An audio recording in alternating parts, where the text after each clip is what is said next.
ও ভাই, মারেন সমস্যা নাই, কিন্তু ভিডিওটা এডিট করে ফেসবুকে দিয়েন। ব্যাকগ্রাউন্ডে একটা ইমোশনাল গান দিয়েন, যেন মানুষ দেখে একটু সিম্পেথি দেয়।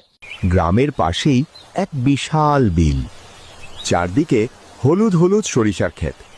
সেই সরিষার ভেতরেই থাকে দুই শিয়াল, একটার নাম চিকু, আরেকটার নাম মিকু। দুজনেই বেস্ট ফ্রেন্ড, একসাথে ঘুমায়, একসাথে ঘোরে, একসাথে মানুষদের পুকুর থেকে মাছ চুরি করে খায়।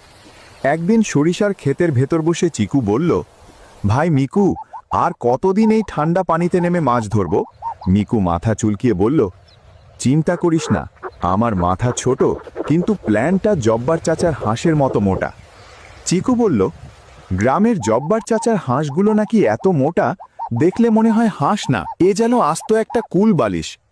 আজ রাতে মিশন কমপ্লিট করব। মিকু বুক ফুলিয়ে বলল, রাতে যাব কেন? আমরা কি চোর? আমরাই তো এই এলাকার কিং। দিন দুপুরে দুইজনে গ্রামে হাঁস ধরতে গেল, কিন্তু হাঁস তো দূরের কথা, গ্রামের লোকদের কাছে নিজেরাই ধরা পড়ল।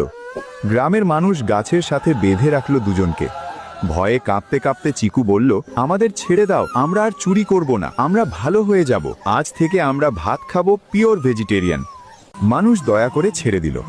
ফেরার পথে চিকু হেসে বলল, দেখলি মিকু, মানুষ কত সহজে বিশ্বাস করে। মিকু বলল, তাহলে আমরা পরের বার মানুষদের এই বিশ্বাসেই কাজে লাগাবো।